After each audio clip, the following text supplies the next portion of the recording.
Boa noite, pessoal. Para a gente continuar o nosso estudo aqui, só para lembrar que na última aula nós estávamos falando, ou na verdade nós estamos falando aqui, para sintonizar vocês, sobre os defeitos do negócio jurídico.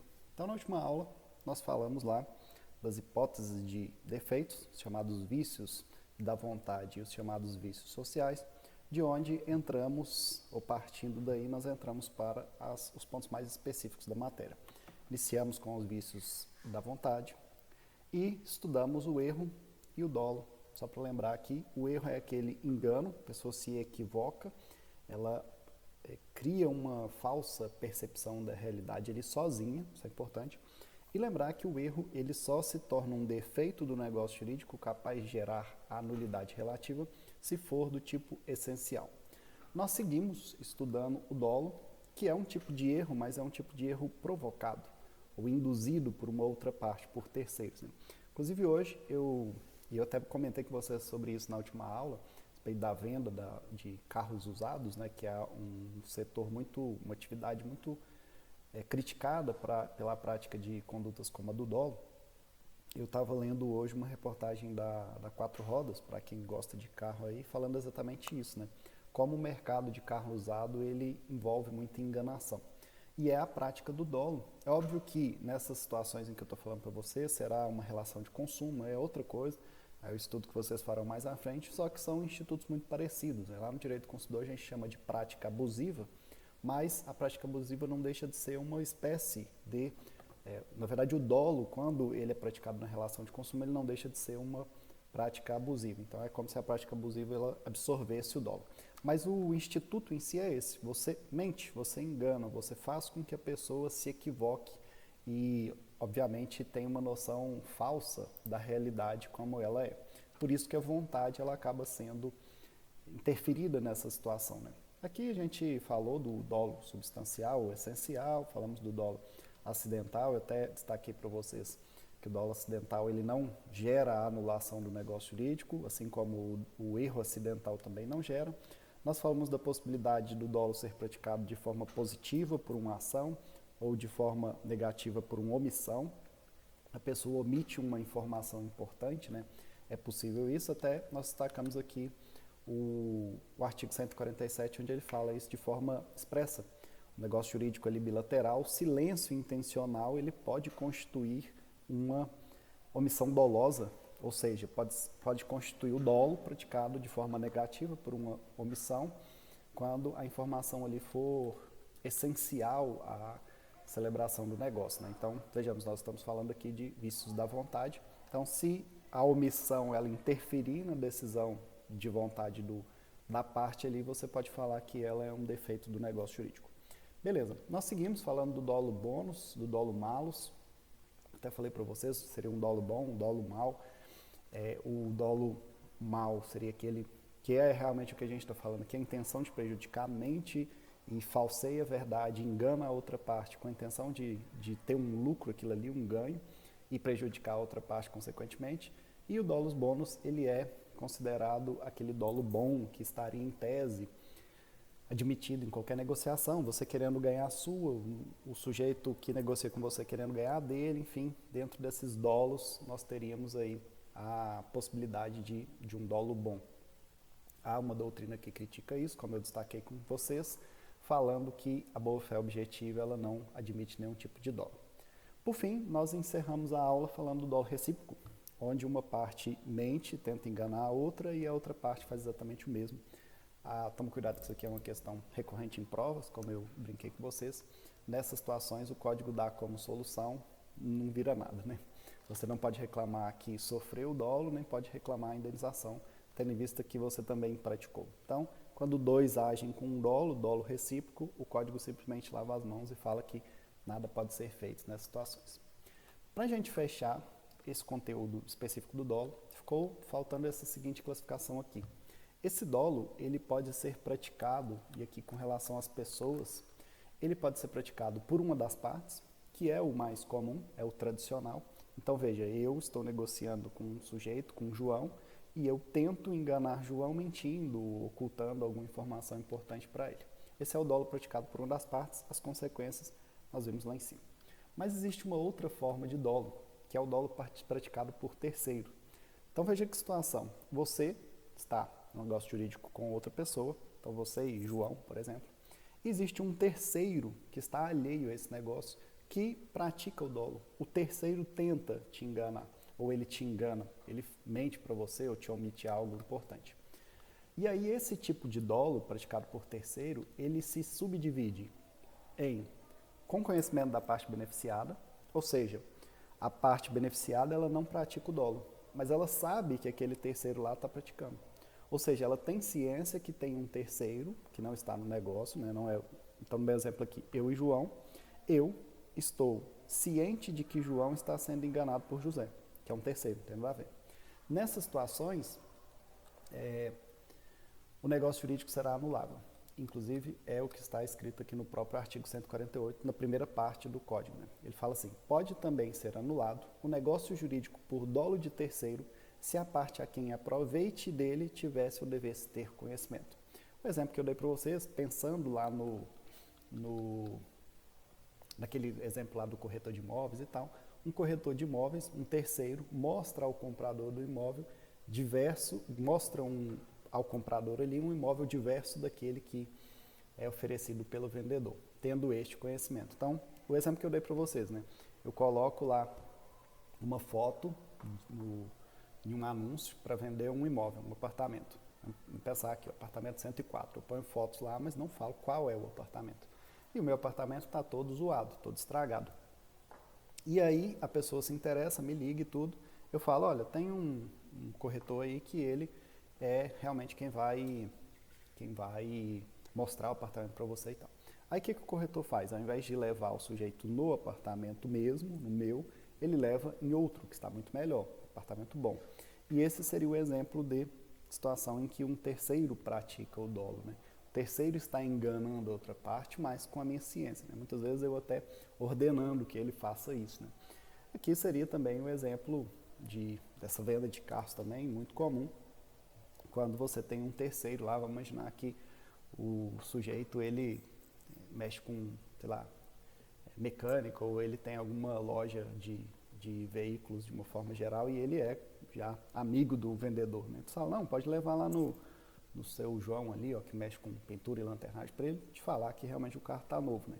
Então, você manda a pessoa para um terceiro e esse terceiro engana ela, ele atesta algo que é falso, né? Se o sujeito que se beneficiou, no meu exemplo, vendendo o imóvel, vendendo o carro, tiver conhecimento, negócio jurídico anulável. Mas vamos imaginar que eu não tenha conhecimento. Vamos imaginar que eu não saiba que o sujeito fez isso. E aqui eu coloquei assim, se a parte beneficiada não tinha nem poderia ter conhecimento, o negócio jurídico subsiste, ou seja, continua tendo validade. Porém, o terceiro que praticou o dolo, ele deve arcar com perdas e danos, ou seja, ele deverá indenizar aquele sujeito que foi prejudicado. É o que nós percebemos aqui do artigo 148, mas aqui não na sua primeira parte, como a gente mencionou lá atrás, e sim na segunda parte. Por que na segunda parte?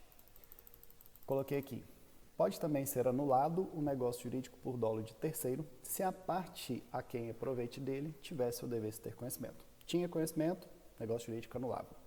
Mas se, aí aqui, em caso contrário, ainda que subsista o negócio jurídico, o terceiro responderá por todas as perdas e danos da parte a quem ludibriou. Então vamos imaginar o seguinte, no mesmo exemplo, eu tenho uma loja de veículos e tal, e aí o sujeito fala do carro e tudo, eu falei, olha, faz o seguinte, eu não vou opinar a respeito desse carro aqui, tem aí o carro para vender, se você quiser ver o carro, está tudo ok com a pintura dele, enfim, tá aí, inclusive tem um sujeito aqui, ó, que é até conhecido meu, o cara bom de serviço, ao lado aqui, você pode levar lá e tal. Então, vamos imaginar que eu mando pro cara, mas não falo nada, não combinei nada com o cara, não tem nem ciência de que o cara, ele teria alguma razão para me ajudar, me beneficiar. E aí vai o comprador até o mecânico, o pintor, sei lá, e o sujeito mente, fala que o carro é zerado e tal, quando na verdade o carro tem uma porção de detalhes, retoques, enfim, demonstrações ali de que a estrutura dele não é muito boa.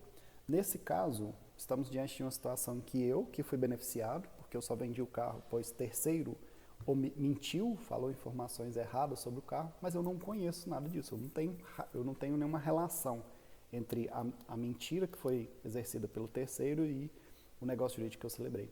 Nesses casos, o código traz como consequência ou como efeito o seguinte raciocínio: o terceiro responderá pelos danos, o terceiro responderá pela indenização. Então, vamos imaginar que você comprou um carro por 30 mil, mas o carro tem tanto retoque e tudo que o valor de mercado dele seria, sei lá, 20 mil só. Então, o terceiro, você não poderá anular o negócio jurídico, tendo em vista que o terceiro ele está alheio ali, mas você, ele está alheio, ou seja, eu não tenho nada a ver, eu não tinha nem conhecimento, nem deveria ter, que o sujeito ia mentir para me ajudar, mas você que foi prejudicado, você que sofreu com o dolo, você tem direito de receber a indenização desse terceiro.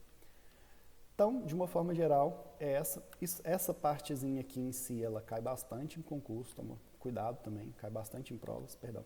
Essa parte aqui, praticada pela parte, praticada por terceiro. Inclusive, nós vamos ver por que disso, porque a coação, ela também tem essa subdivisão. Então, as provas costumam pegar essas questõezinhas aqui. Geralmente, quando cai em prova, cai o próprio artigo 148. Então, toma bastante cuidado com ele. Vou colocar aqui até uma exclamação nele. Toma bastante cuidado com o artigo 148, dá uma lida, rapisca o seu vadimeco aí quando estiver estudando, porque ele é um artigo importante. Aí a gente avança para a coação. Então, vamos lá. Estamos falando de defeitos, mais especificadamente vícios da vontade, problemas no negócio jurídico que interferem na vontade de uma das partes, chamados defeitos, e estudamos o erro, quando a pessoa se equivoca, ela erra, a vontade dela é falsa, tendo em vista que ela desconhece a realidade tal como é. Vimos o dolo, que é o erro provocado, alguém mente, engana, oculta, omite informação importante, interferindo na vontade da parte. A parte não celebraria aquele negócio jurídico se tivesse a informação que lhe foi escondida ou que lhe foi passada de forma errada. Agora avançamos para a coação, o terceiro vício social aqui que estudamos, e basicamente se conceitua como a ameaça que constrange alguém a celebrar um negócio jurídico. Essa é a palavra importante, né? Constrangimento. Coação é constranger. Coagir é ameaçar. Então, a gente considera que, colocamos assim, sendo assim, será considerada ameaça a conduta capaz de gerar um fundado temor injusto. Isso aqui é importante também. Fundado temor injusto. Medo. Você causa medo injusto na pessoa, na sua família ou nos seus bens. É o que está no artigo 155. Então, a coação é aquela prática que faz com que, uma ameaça que faz com que a pessoa tenha temor injusto de sofrer danos, seja contra ela mesma, seja com relação a alguém da família, seja com relação à pessoa. A doutrina vai dizer que é possível também, e aqui é o que extrai do parágrafo único, aplicação dessa disposição para pessoas que vão além da família, dependendo do caso concreto. Pode ser um amigo, pode ser uma namorada, pode ser um colega de serviço, né? A coação, ela pode, a depender do caso concreto, ser exercida também a partir de outra pessoa que não seja você nem a sua família. Beleza. Esse temor decorrente da coação, ele deve ser sempre, primeiro, injusto, mesmo que seja direcionado ao próprio sujeito, que o faz, né? Então, ameaça de se automutilar, isso é interessante, né? Vamos imaginar que você tem, sei lá, uma pessoa da sua família que ameaça se automutilar se você não celebrar, sei lá, um negócio jurídico dela, né? Pensar um exemplo besta aqui, sei lá, algum primo que fala que se você não doar um carro para ele, vai cortar os pulsos, né? Alguma coisa assim bem besta. É possível sim, e é possível também tomar cuidado com essa questão da automutilação, né? Não é necessariamente uma coação feita para outra pessoa. A coação em si, ela é o medo de causar dano. Pode ser você, na sua família, e mesmo naquela pessoa que está exercendo a coação, quando ela está dentro desse rol aqui especialmente, né? Família e pessoas próximas, por óbvio. E também os animais domésticos, né? Isso aqui é a questão que costuma cair em prova. Lembrar que, apesar do código não falar animais, ele fala de bens. E o animal nada mais é do que um bem. Então, vamos imaginar que o sujeito ameaça o seu cachorro, né? O que é, inclusive, comum, né, em muitas situações. Não sei, né, seu cachorro fica sempre latindo aí no quintal, né, alguma coisa assim, já poderia ser uma forma de coação. A coação deve ser apreciada sempre mediante o critério subjetivo concreto, isso que é muito importante, que foi o que a gente falou lá em cima no erro. Quando o erro fala do homem médio, nós criticamos. Nós falamos, olha, como assim homem médio, perdão. Nós precisamos analisar o caso concreto. Nós precisamos analisar o que é chamado a ética da situação, o fato ali. Quem é a pessoa? A pessoa e suas circunstâncias. E aí eu dou um exemplo. Vamos imaginar o seguinte, é o que está inclusive no artigo 152, que a gente já falou dele lá atrás, né? No apreciar a coação, ter-se-ão em conta o sexo, a idade, a condição, a saúde, o temperamento do paciente e todas as demais circunstâncias que possam influir na gravidade dela. Paciente aqui é quem sofre a coação, beleza? Aquele que sofre a coação, ele é chamado pelo código de paciente.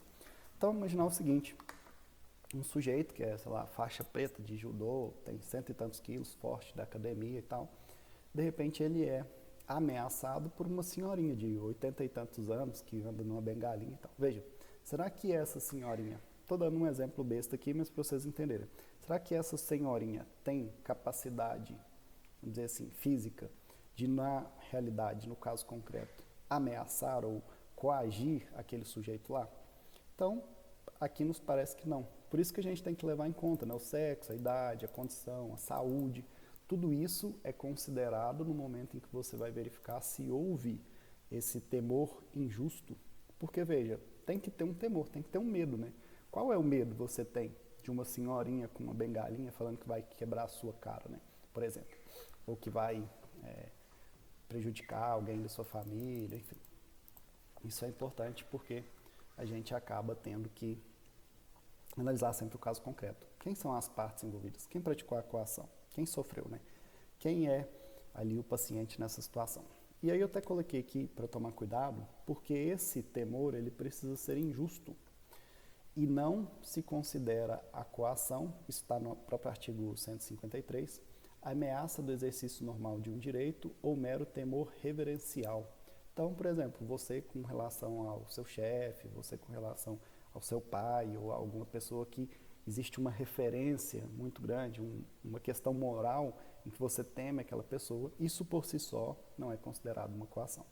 Do mesmo modo que a ameaça de um exercício normal de um direito não pode ser considerada coação. Só, ou você celebra esse negócio jurídico aqui comigo ou não tem outra forma, vou ter que entrar com um processo e pedir lá danos morais e tudo. Veja, falar que vai processar alguém é só uma demonstração de que você vai exercer um direito. Isso não pode ser considerado uma coação, beleza? Seria um exemplo aí de ameaça do exercício normal de um direito. Se você tem um direito, falar que vai exercer esse direito por meio de um processo nunca pode ser considerado coação. Nunca pode ser considerada uma ameaça. Ainda assim, classificando a coação, nós temos duas espécies de coação muito bem definidas. Uma é a física, outra é a moral. Inclusive a coação, ela é estudada no direito penal e essa classificação também é feita lá. A coação absoluta, também chamada de vis absoluta, é aquela que se dá por meio da utilização de violência, porrada mesmo, violência física. Esse exemplo aqui, se eu não me engano, é do próprio professor Flávio Tartucci. Ele fala o seguinte, o segurança está ali na porta da boate, na época que isso existia, e aí a boate está totalmente vazia, ela tem uma cobrança de consumo mínimo ali na comanda, e aí a boate está vazia, o que ele faz? Ele vê uns pedestres ali, segurança então, pessoa forte e tal, vê uns pedestres passando ali, todos magrinhos, o que ele faz? Ele pega todo mundo e fala, ó, vamos entrar aqui e tal, e força de forma física as pessoas a entrarem dentro da boate, sabendo que entrou, depois na hora que sair tem que pagar a consumação mínima. Né? Seria um exemplo de coação absoluta, em que você tem a força física, a violência para a pessoa celebrar um certo negócio, no nosso exemplo aqui, entrar dentro da boate. Importante destacar, e eu coloco bastante cuidado aqui, é que a maioria da doutrina vai falar que essa coação absoluta, ela não é uma causa para você falar em anulação do negócio jurídico. Olha que interessante, a coação absoluta, para a maioria da doutrina, não é defeito do negócio jurídico. Ela é uma causa que vai gerar inexistência do negócio jurídico, tendo em vista que quando há violência física, não existe o quê? Vontade. Então, aquela pessoa que foi jogada à força dentro da boate, ela nunca teve vontade de entrar na boate. Se não tem vontade, não cumpre aqueles requisitos lá do pressuposto de existência. Existe um agente? Existe. Existe um objeto? Existe. Existe uma forma? Existe. E a vontade? A vontade não. Por quê? Porque o sujeito foi coagido, ele foi forçado. Ele não poderia ter feito nada a não ser cair lá dentro dessa boate, né? O exemplo que eu gosto mais é quando tem, sei lá, uma arma de fogo, né? O sujeito põe a arma na sua cabeça e fala, faz agora a doação de todo o seu patrimônio para mim. Veja, você vai falar não, né? Óbvio que você não vai falar não. Então, ali, e eu falo isso com um amparo na maioria da doutrina, você vai considerar que inexiste vontade. Não tem vontade. É só coação mesmo, é só o exercício daquilo que o sujeito está te ameaçando de forma absoluta, né? Diferentemente da coação relativa, que é chamada vício compulsiva. Essa aqui é a que a gente quer, essa aqui que é efetivamente um defeito do negócio jurídico, que é aquela que se dá por meio de uma pressão moral, né? Então veja, é aquela ameaça, mas é a ameaça que é feita de forma, vamos dizer assim, pelas palavras, pela pressão mesmo. Não tem aqui nenhum tipo de violência, né? Esse exemplo aqui que eu coloquei, que exemplo é meu. Degas possui uma dívida com Igor, porém Degas, sabendo que Igor traiu a namorada da pecuária, solicita o perdão, sob pena de contar à amada dele a prática de infidelidade. Então olha que loucura, né? Eu não estou falando aqui só de violência e tudo, estou falando que o sujeito ameaça a desconstruir, por exemplo, um relacionamento para que ele se beneficie de um negócio jurídico. Então o sujeito tem uma dívida, ele fica sabendo que o outro traiu a namorada, talvez recolha até provas, né, fotos, vídeos, fala, ou você perdoa a minha dívida aí, ou eu vou lá e conto tudo. E vou lá e vou fazer melhor, não vou lá, não vou contar tudo para ela, vou contar tudo pro pai dela, né? E aí você se lascou. Essa seria uma pressão, né? E o cara já sabe que o pai é um fazendeiro e tal, que é das antigas e anda armado e tal. Então, exemplo besta aqui para você pensar na coação relativa, né? Aquela que gera uma ameaça, mas é uma ameaça por meio de palavras, por meio de criar um fundado temor mesmo de acontecimentos futuros. Não a violência, na porrada que força, ou mesmo a arma aqui que eu coloquei para vocês. Há uma zona cinzenta se o uso da arma seria aí absoluta ou compulsiva. Eu entendo que a arma, ela por si só, ela é demonstração de uma violência física. Você pôr a arma na cabeça do sujeito, ou mesmo apontar a arma, mostrar uma arma, eu entendo que seria uma situação de coação absoluta, fazendo com que o negócio fosse considerado inexistente. E o negócio ser considerado inexistente é dizer que ele tem efeitos muito parecidos com a nulidade absoluta. Então tomem bastante cuidado com isso aí, bastante atenção nesse ponto. Ainda assim, no que se refere à coação, ela também pode ser classificada, como nós fizemos lá em cima com o dolo, com relação às pessoas que praticaram. Exatamente o mesmo raciocínio que a gente faz lá atrás. Ela pode ser praticada por uma das partes, foi o que a gente mencionou aqui, ou aquilo que a gente está mencionando aqui, mas ela pode ser praticada por terceiros. Mais uma vez, aquele exemplo. Eu estou com um negócio com outra pessoa e vem um terceiro e ameaça essa pessoa. Veja, ela é um terceiro aqui que está praticando a coação. Mais uma vez, nós temos as duas possibilidades. Eu, tendo conhecimento, ou seja, se a parte beneficiada tinha conhecimento efetivo ou presumido da ocorrência da coação, o negócio jurídico, obviamente, será anulado, ou será anulável, além de ser responsabilizado por perdas e danos, junto de maneira solidária, com o coautor, o sujeito que pratica a coação. Então, para explicar isso aqui, deixa eu ver se eu coloquei o artigo aqui, para ficar até mais explícito essa situação. Vicia o negócio jurídico a coação exercida por terceiro, se dela tivesse ou devesse ter conhecimento, a parte aqui aproveite. Então, tendo conhecimento, vicia, gera anulação. E ainda assim, responderá solidariamente por aquelas perdas e danos que sofreu. Os prejuízos que sofreu deverá pagar tanto o sujeito que coagiu, quanto o sujeito que se beneficiou. Exemplo que eu coloquei aqui. Gilmar, latifundiário, quer adquirir o imóvel do seu vizinho, que não quer celebrar a venda de forma alguma. Assim, Gilmar solicita que um capataz seu exerça coação para que o vizinho celebre o negócio jurídico. Né? Então, Gilmar tem um vizinho, tá doido para comprar aquela fazenda lá. Para comprar aquela fazenda que o vizinho não quer vender, ele chama o capataz e fala, ó, vai lá no vizinho e fala o seguinte, ó, melhor você vender essa fazenda aqui, porque o seu Gilmar já falou que vai botar fogo em tudo aqui se você não vender, que vai acabar com sua família, que vai matar as vacas todas, vai pegar para ele, enfim. Faz a pressão, faz a coação, celebra a coação nesse sujeito. E aí vamos imaginar que esse vizinho, sem qualquer tipo de saída ali, acanhado com aquilo, ele acaba celebrando um negócio jurídico. Depois, ele descobre de algumas possibilidades de proteger a sua fazenda, ou mesmo ele consegue provar, sei lá, que teve essa coação aqui, e ele resolve alegar que o negócio jurídico tem uma nulidade relativa.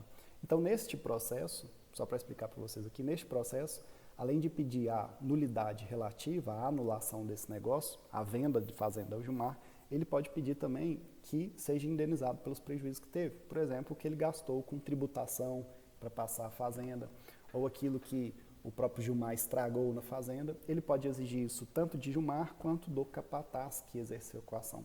Por isso que a gente fala aqui que a indenização ela tem que ser paga de forma solidária. Os dois têm a responsabilidade, tanto o que exerceu, o terceiro, quanto o que se beneficiou da coação. Os dois serão corresponsáveis, né? Por isso a responsabilidade é solidária, pelos danos que causar. A outra possibilidade é a situação em que aquele que se beneficia não tem conhecimento, não sabe. Então, se a parte beneficiada não tinha nem poderia ter conhecimento, o negócio jurídico subsiste. Porém, o terceiro que praticou o ato, praticou a coação, o chamado coator, ele deverá pagar a indenização em favor do prejudicado. Exatamente o mesmo raciocínio do dolo. Então, toma cuidado. Por quê? E aí, por isso que eu falei para vocês que é uma questão que cai bastante em prova. Vamos abrir aqui o artigo 155. O artigo 155 fala o seguinte: subsistirá o negócio jurídico se a coação decorrer de terceiro, sem que a parte a que aproveite dela tivesse ou devesse ter conhecimento, mas o autor da coação responderá por todas as perdas e danos que houver causado ao coacto. O coacto é aquele que sofreu a coação, por óbvio. Coautor é o que exerce, coacto é o que sofreu. Então, onde vocês têm que tomar cuidado? Só para eu dar um exemplo aqui. Você está de boa com a mocinha, chega o pai dela e fala, você vai casar com a minha filha. Porque se você não casar com a minha filha, eu sei lá onde você mora, eu sei que você gosta dos seus pais e tudo, eles podem correr perigo e tal. E veja que a mocinha não tem conhecimento de nada, que ela não sabe. Aí você, que não é bobo, né, sabe a fama do pai dela, vai lá e celebra um casamento. O casamento é um negócio jurídico. Então você celebra um casamento, mas um casamento que veio com uma coação de um terceiro, que é o pai da moça, sem que a moça tenha o quê? Conhecimento. Esse negócio jurídico será válido? Sim, será válido. E você, obviamente, terá o direito de receber qualquer tipo de perda e dano, né? Vamos imaginar que você teve que pagar a festa, casamento, essas coisas, você terá a possibilidade de exigir na justiça a indenização por esses prejuízos que sofreu. Né? É óbvio que o casamento ele é um exemplo assim, que é possível, mas é um exemplo um pouco mais tranquilo, porque ninguém é obrigado a ficar casado. Então, o sujeito não precisa achar uma causa de anulação para se divorciar. Ele simplesmente fala, ó, não quero me casar. Mas mostrar para vocês que o pai da moça responderá por todas as perdas e danos. Vamos supor que para se casar você teve que comprar ali uma casa, você teve que fazer a festa, enfim, as próprias custas, né, de celebrar o casamento em si, as formalidades, tudo isso você pode exigir do pai dela posteriormente. O cuidado que vocês precisam ter é com relação a isso aqui, ó. Quando a gente fala em coação praticada por terceiro com conhecimento, além de você ter a possibilidade de anular o negócio jurídico, ainda existe essa questão aqui das perdas e danos que são solidárias.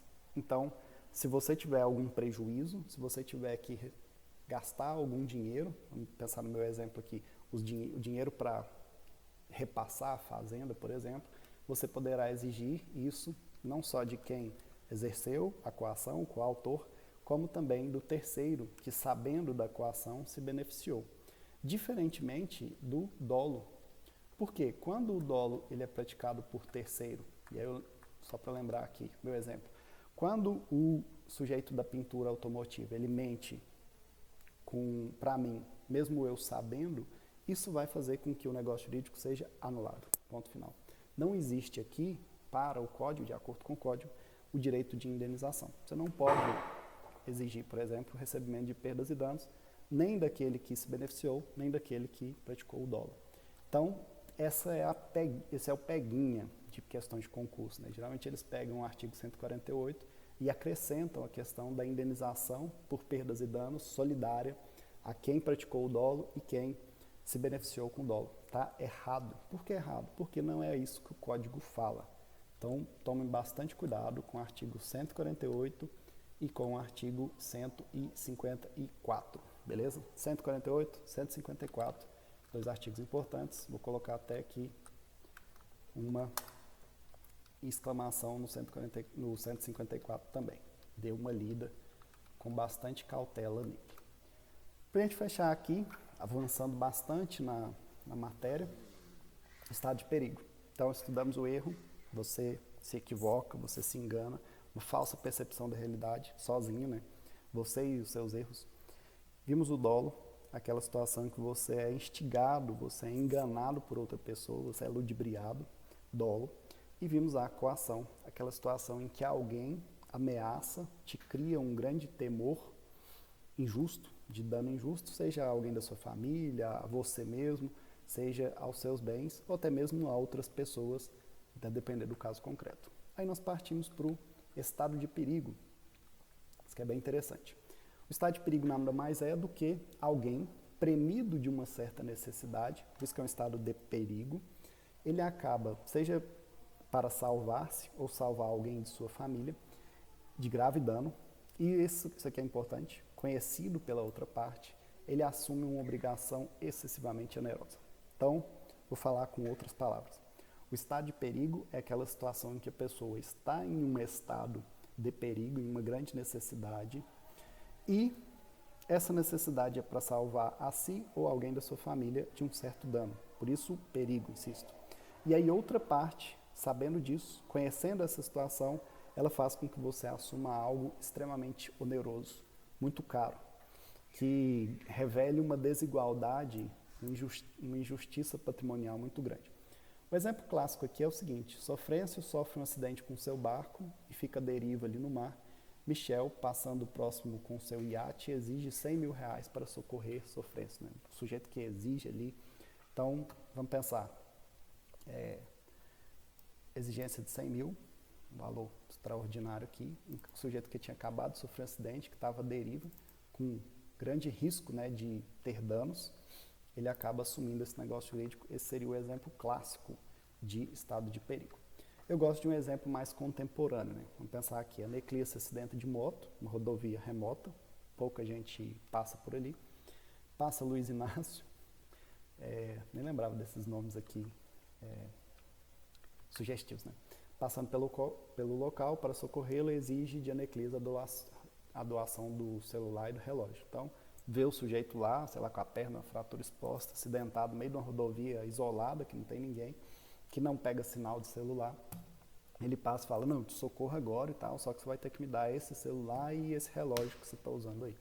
E aí vamos imaginar que o sujeito tem um iPhone e mesmo que não fosse, né? Fosse qualquer tipo de relógio. Sem prejuízo, obviamente, do crime de omissão de socorro, se o sujeito não se dispuser a ajudar, né, quem ele está na situação de perigo. Então, só para esquematizar isso aqui melhor, fica assim: requisitos: atualidade ou iminência do risco. Então, o dano ou o risco de dano ele tem que estar ali próximo, tem que estar perto da ocorrência do negócio jurídico. Só lembrar aqui: estado de perigo é um defeito do negócio jurídico. É um problema que interfere na vontade de uma das partes que está celebrando o negócio jurídico. Esse perigo, esse dano em si, ele tem que ser atual, tem que estar ali na possibilidade de ocorrer. É preciso ter o dolo de aproveitamento, Ou seja, o dano precisa ser conhecido da outra parte precisa saber que existe aquele dano ali. Além disso, é preciso que a pessoa assuma uma obrigação excessivamente onerosa, ela é injusta desde a origem, né? Vou imaginar um outro exemplo aqui, só para fechar os requisitos. O negócio jurídico é celebrado para salvar a si ou um parente, um terceiro, a depender do caso. Você está muito doente, precisa de ou sei lá, acabou de sofrer um acidente, alguma coisa assim, precisa se internar no hospital, que é algo caro, e aí procura uma pessoa conhecida e pede para ela um empréstimo. Aí a pessoa fala, não, eu te empresto esse dinheiro aí, mas eu vou te cobrar, sei lá, 50% de juros. Um valor bem excessivo aqui, né? Bem oneroso, na verdade. E, desde que cumpra esses requisitos aí, a atualidade, a pessoa precisa agora, sim, do dinheiro para levar a outra ao hospital. A outra parte, ela sabe disso. Você até fala, eu preciso demais, porque eu preciso levar a minha, sei lá, minha mãe ao hospital, e lá é caro e tal. A pessoa já vai tirando o dinheiro, fala, não, eu tenho aqui agora. Então, ela sabe, ela quer se aproveitar daquela situação. Ela faz você assumir algo extremamente oneroso, faz com que você pague um juros altíssimo, e o negócio jurídico, ele é celebrado nesse sentido aqui que eu estou falando para vocês, a partir da ideia, né, de pegar esse negócio jurídico e fazer com que ele se transforme num instrumento para salvar aquela pessoa ali ou mesmo algum familiar. Então, o que eu esqueci de colocar aqui, assim como lá na coação você pode possibilitar, a depender do caso concreto, a coação que não é contra você ou contra alguém de sua família, aqui também, mesmo raciocínio. Apesar do caput do artigo falar que o estado de perigo é salvar a você ou alguém da sua família, é possível que o estado de perigo também seja para outro terceiro. Vamos imaginar que o nosso exemplo aqui não era você que estava caído no meio da rodovia com a perna quebrada, era a sua namorada que estava na garupa da sua moto, né? Veja, ela não é ninguém da sua família, ou que fosse um amigo, não é ninguém da sua família, mas neste caso aqui, a gente pode pensar exatamente no mesmo raciocínio de estado de perigo para a pessoa da família. Então, bastante cuidado, que é um tema bem polêmico, inclusive, a exigência de cheque calção para atendimento em hospital, que um ou outro professor ele chega a dar esse exemplo aqui, né? Você chega lá no hospital com uma perna quebrada e tal, aí o hospital, para garantir que você vai pagar aquele atendimento ali emergencial, né? Ele pede que você faça um cheque, deixe o cheque em branco, sei lá, algumas coisas assim que eram feitas antigamente. Hoje isso, inclusive, é um crime tipificado lá no Código Penal, mas, além de ser crime, é considerado, por vasta jurisprudência e por ampla doutrina, uma prática abusiva do Código de Defesa do Consumidor. E, como eu falei lá atrás, a prática abusiva ela gera sempre nulidade, né? Não anulação, como eu estava falando lá para vocês. Defeitos do negócio jurídico, erro, dolo, coação, estado de perigo, lesão, são causas de anulação nos termos do artigo 171. Por isso que eu coloquei esse cuidado aqui. Se for exigência de cheque calção em atendimento de hospital, isso configura o que a gente chama de relação de consumo. Nesses casos aqui, a relação de consumo gera uma prática abusiva que é nula, nulidade absoluta. Então, isso aqui é como se fosse um parêntese que você precisa tomar cuidado. Beleza? A gente encerra aqui essa parte. Só para dar um outro exemplo aqui, você ciente, vamos imaginar aqui, você ciente que o seu vizinho está com a esposa com câncer, precisando de um tratamento caríssimo, você vai lá e oferece 50 mil reais no carro dele, que vale 120, né? E ainda fala, não, eu pago em dinheiro e tal, né? Esse seria um exemplo aqui de estado de perigo, né? Você se aproveita da pessoa, coloca a ela uma obrigação excessivamente onerosa. No meu exemplo aqui, a pessoa está perdendo muito dinheiro. Não é que ela tem que gastar muito dinheiro, mas ela está perdendo muito dinheiro. Eu estou me aproveitando dessa situação e a pessoa só está se sujeitando a isso porque ela precisa salvar o parente ali. A mãe dela precisa do tratamento, ela precisa de dinheiro e, obviamente, eu me aproveito disso, né? Nem vou falar que bancos fazem isso às vezes, né? Porque aí a gente acaba entrando numa área aqui que não nos toca neste momento.